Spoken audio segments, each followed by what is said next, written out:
اعوذ باللہ من الشیطان الرجیم بسم اللہ الرحمن الرحیم۔ باب نمبر ہے 4 اور اقتدار اعلیٰ، چوتھا سبق ہے سیوکس کلاس 11 کا۔ تو پہلا لانگ کوسٹن ہے، شارٹ کوسٹن اور ایم سی کیوز ہو چکے ہیں، ان کی لنکس میں ڈسکرپشن میں دے دوں گا۔ تو چوتھا باب ہے اقتدار اعلیٰ یا حاکمیت۔ چوتھے باب کا پہلا لانگ کوسٹن ہے کہ اقتدار اعلیٰ سے کیا مراد ہے، اس کی تعریف کریں اور اقتدار اعلیٰ کی اقسام۔ اقتدار اعلیٰ یا حاکمیت، اقتدار کہتے ہیں کسی چیز پہ اختیار ہونا۔ آپ کے پاس فون ہے، آپ اس کے اقتدار اعلیٰ ہے۔ آپ کے پاس ایک پینسل ہے، آپ اس کے اقتدار اعلیٰ۔ آپ کے پاس بک ہے، آپ اس کے اقتدار اعلیٰ، کسی چیز کا مالک ہونا۔ لیکن یہاں پہ بات پورے ملک کی ہو رہی ہے، ٹھیک ہے۔ یا حاکمیت انگریزی زبان کے لفظ سوورنٹی کا ترجمہ ہے۔ سوورنٹی کا کیا مطلب ہوتا ہے؟ لاطینی لفظ ہے جس کے معنی سپرنس سے نکلا ہے، جس کے معنی برتر اور حاوی کے ہیں۔ برتر یعنی کسی چیز پہ بندہ حاوی ہو، جیسے آپ کے ماں باپ ہیں، آپ پر حاوی ہیں، جو کام کہیں آپ نے کرنا ہے۔ اقتدار اعلیٰ ریاست کی روح ہے۔ اگر اقتدار اعلیٰ ختم ہو جائے تو ریاست بھی ختم ہو جاتی ہے۔ اقتدار اعلیٰ ریاست کا برتر، عظیم اور مطلق العنان اختیار ہے، یعنی کسی ریاست پر مطلق العنان یعنی بندہ اپنی مرضی کا مالک ہو، وہ اختیار ہوتا ہے، ٹھیک ہے، جس کی بدولت ریاست اپنے تمام باشندوں کو اپنے تابع رکھتی ہے۔ جیسے عمران خان ہے، وہ ملک کے اب وزیر اعظم ہے نا، تو وہ ملک کے تمام لوگوں کو اپنے تابع رکھ رہے ہیں اور اپنے علاقوں کو دیگر علاقوں کے حکمرانوں کے دباؤ سے آزاد اور خود مختار بناتی ہے۔ یعنی اقتدار اعلیٰ یہ ہوتا ہے کہ ریاست کے اندر رہنے والے بندے باہر کے جو ملک کے لوگ ہوتے ہیں ان کے اقتدار سے بچاتا ہے۔ مثلاً اب انڈیا ہے تو ہم پہ حکومت نہیں کر سکتا کیونکہ ہمارے ملک میں اقتدار اعلیٰ ہے، وہ ہمیں بچاتا ہے۔ اقتدار اعلیٰ کا تصور صدیوں سے چلا آ رہا ہے۔ قدیم یونانی فلسفیوں افلاطون اور ارسطو نے اپنی تحریروں میں اس اعلیٰ ترین اختیار کا ذکر کیا ہے۔ ارسطو اقتدار اعلیٰ کو ریاست کی عظیم اور برتر قوت لکھتا ہے۔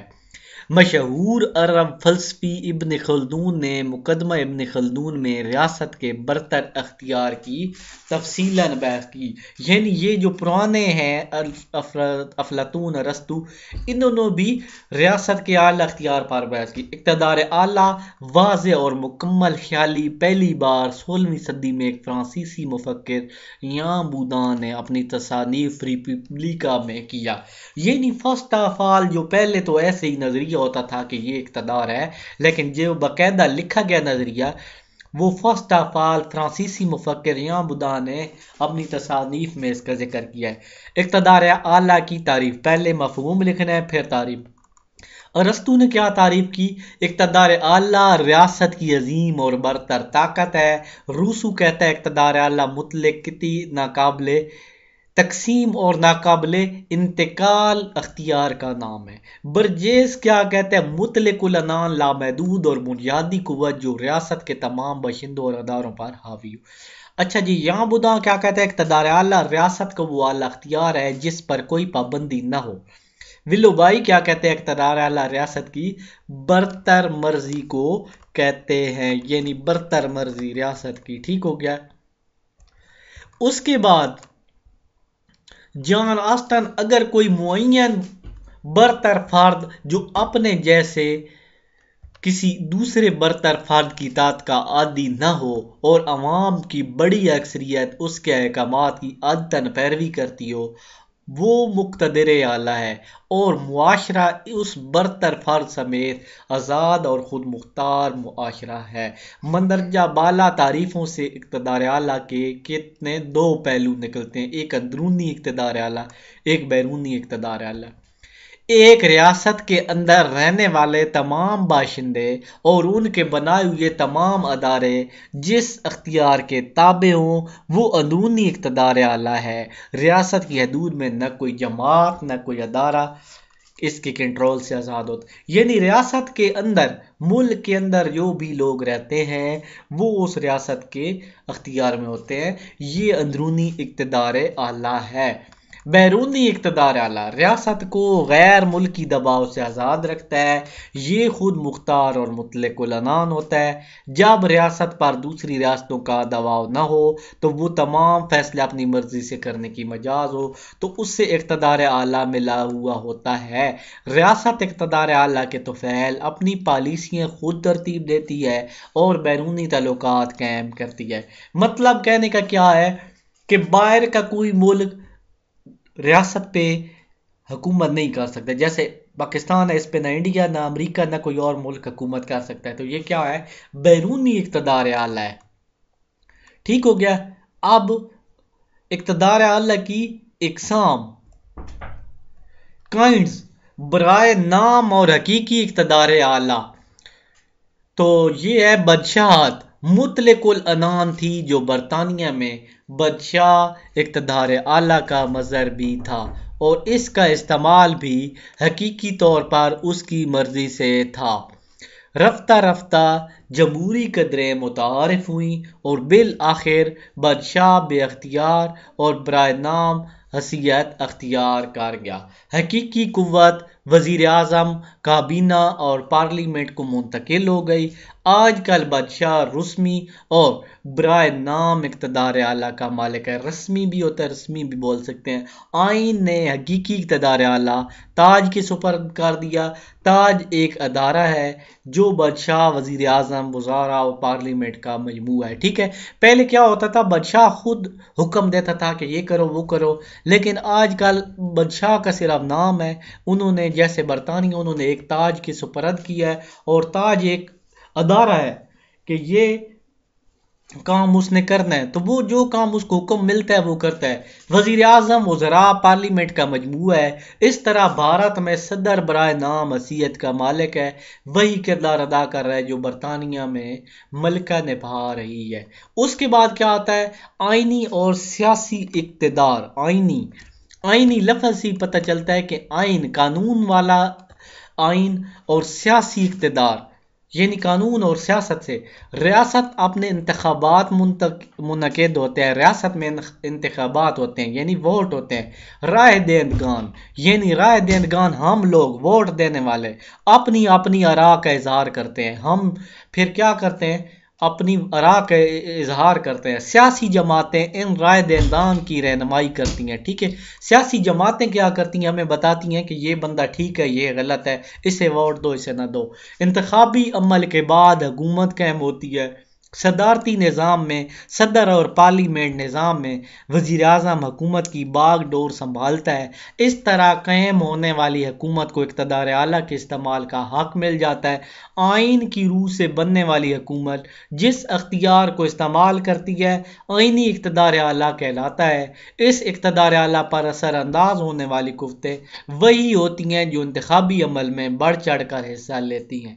بعد میں یہ حکومت کو اپنی پسند کے مطابق فیصلے دینے کے لیے دباؤ میں ڈالتی ہیں۔ تو یہ کیا ہوتا ہے؟ اقتدار اعلیٰ پر اثر انداز ہونے والی قوتیں وہی ہوتی ہیں جو انتخابی عمل میں بڑھ چڑھ کر حصہ لیتی ہیں۔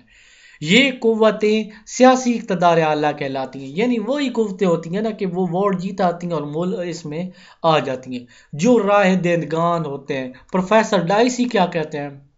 سیاسی اقتدار اعلیٰ وہ طاقت ہے جو قانونی اقتدار اعلیٰ کی پشت پر موجود ہو، یعنی قانونی اقتدار اعلیٰ کی پشت یعنی اس کے پیچھے کوئی اور ہو۔ اب عمران خان ہے تو وہ سارے کام خود تو نہیں نہ کرتا ہمارا وزیر اعظم، اس کے پیچھے لوگ ہیں، لوگ اسے جو کہتے ہیں وہ کرتا ہے، اور جس کے سامنے قانونی اقتدار اعلیٰ کو جھکنا پڑتا ہے۔ قانونی اور واقعی اقتدار اعلیٰ۔ ٹھیک ہو گیا؟ تیسری قسم ہے قانونی اور واقعی اقتدار اعلیٰ۔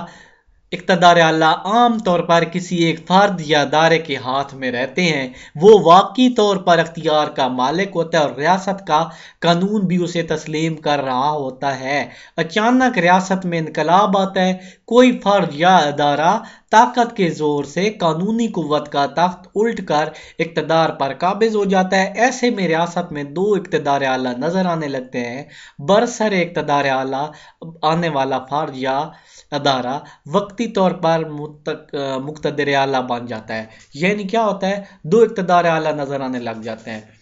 وقتی طور پہ کیا ہوتا ہے، بندہ اوپر سے آ جاتا ہے، وہ زبردستی حکومت پہ قبضہ کر رہا ہے، جبکہ شکست کھانے اور بے اختیار ہونے والے فوجی ادارے کو تب بھی قانون صحیح تسلیم کر رہا ہوتا ہے۔ یوں دونوں بیک وقت اقتدار اعلیٰ بیک وقت وجود میں آتے ہیں۔ مثلاً جب فیلڈ مارشل محمد ایوب خان نے 1958 میں مارشل لا لگایا تو سکندر مرزا کی حکومت تھی۔ مارشل لا کے بعد محمد ایوب خان واقعی اقتدار اعلیٰ کا مالک بن گیا اور صدر سکندر مرزا قانونی اقتدار اعلیٰ کا مالک بن گیا۔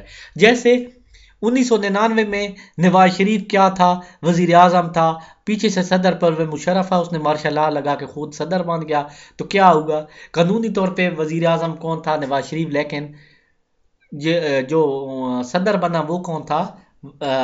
پرویز مشرف، وہ واقعی اقتدار اعلیٰ کا مالک تھا۔ عوامی اقتدار اعلیٰ بادشاہت واحد نظام تھا جو دنیا کے بہت سے ممالک میں رائج تھا۔ پہلے ہمارے دور میں پرانے بزرگوں کے دور میں بھی کیا ہوتے تھے؟ بادشاہ ہوتے تھے۔ اس نظام میں قوت کا سرچشمہ کون تھے؟ یعنی حکومت کرنے والے بادشاہ تھے۔ وہ مطلق العنان اور لامحدود اختیار کا مالک تھا اور کسی کو جواب نہیں تھا، یعنی وہ اس کے پاس بہت سے اختیار تھا، جو مرضی کرتا تھا، کوئی مسئلہ نہیں تھا، لیکن وہ کسی کو جواب ہی نہیں دے سکتا تھا۔ مطلق العنانیت کے خلاف یورپ کی مختلف ریاستوں میں بے چینی 18ویں صدی میں پیدا ہوئی۔ کیا ہوا تھا کہ یہ جب بادشاہ کو بہت سے اختیار دیے گئے تو بادشاہ نے غلط قدم بھی اٹھانا شروع کر دیے، اپنی ریاستیں جائیدادیں بنانا شروع کر دی، غریبوں کو مارنا، لوگوں سے غلطیاں کرنا شروع کر دی۔ تو پھر کیا ہوا؟ ادیب و شاعر اور مفکروں نے جابرانہ نظام ہے زبردستی والا، اس کے خلاف آواز اٹھائی۔ پھر کیا ہوا؟ مطالبہ کیا کہ اقتدار اعلیٰ عوام کو ملنا چاہیے، یعنی حکومت کا نظام عوام کے پاس ہونی ہے، حکومت جواب دہ ہونی چاہیے اور عوام کو حکومت میں تبدیلی لانے کا اختیار ہونا چاہیے۔ ایسا تو نہیں ہونا چاہیے نا کہ عمران خان کے پاس سارا اختیار ہو، وہ چاہے تو کسی کا گھر خراب کرے، چاہے تو ٹھیک کرے، چاہے تو ملک کو جیسا مرضی کا، نہیں، اس کا اختیار عوام کے پاس ہونا چاہیے۔ جمہوری انقلاب کے لیے روسو اور والٹیر کی جو تحریروں نے زبردست کام کیا۔ فرانس میں 1799 میں جو انقلاب ہوا، برطانیہ میں بتدریج جمہوریت کو فروغ ملا۔ ان کوششوں نے ایک نئی قسم کے اقتدار اعلیٰ کو جنم دیا جس سے طاقت کا سرچشمہ عوام کو ٹھہرایا گیا، جسے اقتدار اعلیٰ کہتے ہیں۔ عوامی اقتدار اعلیٰ ہو تو تمام فیصلے عوام کی مرضی کو پیش نظر رکھ کر کیے جاتے ہیں، پالیسیاں بھی ان کی مرضی کے مطابق اور ان کے مفاد یعنی فائدے کے مطابق۔ یعنی اقتدار اعلیٰ عوام کے پاس ہو تو پھر کیا ہوتا ہے؟ پالیسیاں بھی عوام کے مطابق بنتی ہیں۔ تمام قانون بنانے اور نافذ کرنے والے ادارے عوام کے سامنے جواب دہ ہوتے ہیں۔ یہ اقتدار اعلیٰ آج کل سوئٹزرلینڈ میں ہے، یعنی کہ اب ہم سب نے لوگوں کو ووٹ دیے، انہوں نے آگے جا کے عمران خان کو سپورٹ کیا اور عمران خان کیا بن گیا؟ وزیر اعظم۔ اب ہم نے ووٹ دیے نا، تو عمران خان اقتدار اعلیٰ کے مالک ہم لوگ ہیں، ٹھیک ہے؟ ویسے تو اسلامی اقتدار اعلیٰ کے مالک اللہ تعالیٰ ہے، لیکن یہ ویسے وقتی طور پہ ہم ہیں، ٹھیک ہے؟ یعنی ہم نے اس کا نیب کی حیثیت سے، اللہ پاک کے نیب کی حیثیت سے کام کرنا ہے۔ تو ہم نے جو فیصلہ کروانا ہے حکومت سے، ہم نے کروانا ہے۔ تو امید ہے آپ کو یہ اچھا لگا ہوگا۔ اسی ویڈیو کے ساتھ اجازت چاہتا ہوں، اللہ حافظ۔